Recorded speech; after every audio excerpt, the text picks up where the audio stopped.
ورحمۃ اللہ وبرکاتہ۔ الحمد للہ رب العالمین، والصلاة والسلام علی سید المرسلین محمد وآلہ واصحابہ اجمعین الی یوم الدین،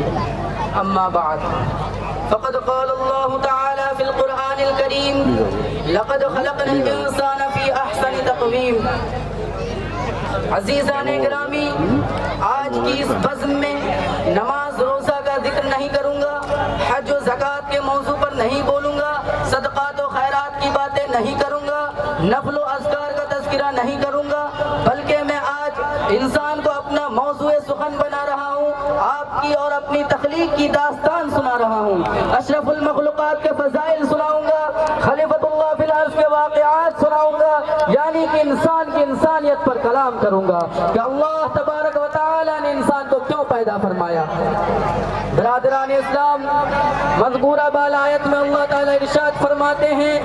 ہم نے انسان کو بہترین سانچے میں ڈالا ہے۔ بھائیو، مخلوقات خدا کا شمار نہیں، اور ان تمام مخلوقات میں اپنے حسن تخلیق کے اعتبار سے انسان سب سے خوبصورت ہے، سب سے حسین و جمیل ہے، اس کا ظاہر بھی خوبصورت، اس کا باطن بھی خوبصورت، اس کی صورت بھی حسین، اس لیے کہ اس کی تخلیق کا مقصد سب سے عظیم ہے۔ اس کو خالق ارض و سما نے اپنی عبادت کے لیے پیدا فرمایا، اپنی خلافت کے لیے پیدا فرمایا، اس کو شریعت و کرامت کا تاج عطا کیا، اس کو عظمت و جلالت کا تاج مرحمت فرمایا، اور اس کو عقل و فہم، علم و فن کی دولت سے سرفراز فرما کر دنیا کی تمام مخلوقات پر اس کو ممتاز بنایا۔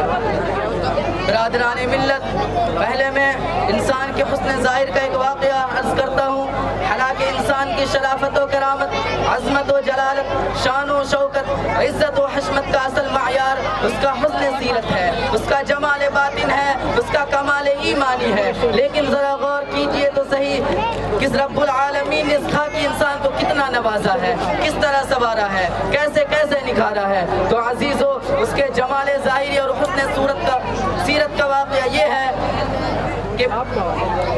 حسن سیرت کا واقعہ یہ ہے کہ ایک دفعہ ہارون رشید کا وزیر عیسیٰ ابن موسیٰ اپنی مہرخ پری پہ کر بیوی کے ساتھ چاندنی رات میں اپنے محل کے چمنے زار میں محو ناز تھا، مشغول راز و نیاز تھا کہ فرتے جذبات میں، شوق و محبت میں اس کی زبان سے یہ جملہ نکل گیا، اگر یہ بدر کامل تم سے زیادہ حسین و جمیل ہے تو تم کو 3 طلاق۔ یہ کہنے کو تو کہہ گیا، لیکن فوراً ہوش آیا، یہ کیا کہہ دیا۔ بیوی سے بے پناہ محبت تھی، بے حد پیار تھا، گھبرا گیا، پریشان ہو گیا، فوراً دورہ ہارون رشید کی خدمت میں حاضر ہوا، سارا واقعہ سنایا کہ غضب ہو گیا، میں نے اپنی بیوی کو 3 طلاق دے دی، کوئی صورت نکالی ورنہ مر جاؤں گا، فراق و جدائی کا جان لیوا تصور مار ڈالے گا۔ ہارون نے اپنے دور کے علماء نظام کو بلایا، مفتیان کرام کو بلایا، سب کے سامنے یہ مسئلہ رکھا گیا، ہر ایک نے فتویٰ دیا طلاق ہو گئے،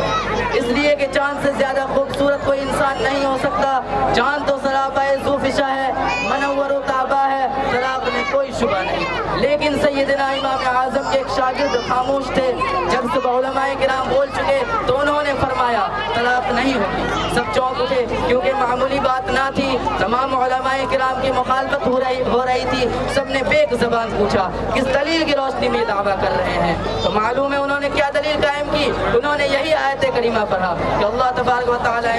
ارشاد فرماتے ہیں لقد خلقنا الانسان فی احسن تقویم۔ جواب ہو گیا، حکمت و دانائی کا خزانہ تھا، سب نے برملا کہا بے شک طلاق نہیں ہوگی، اس لیے کہ انسان کے لیے احسن اس میں تفصیل کا صیغہ استعمال کیا گیا ہے اور کسی مخلوق کے لیے صیغہ نہیں آیا، اس لیے انسان خلقتاً سب سے خوبصورت ہے۔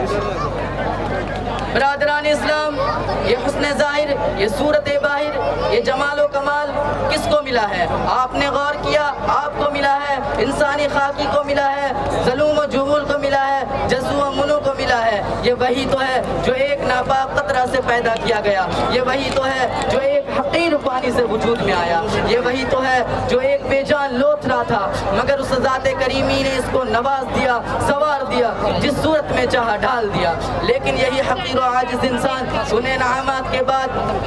وآخر دعوانا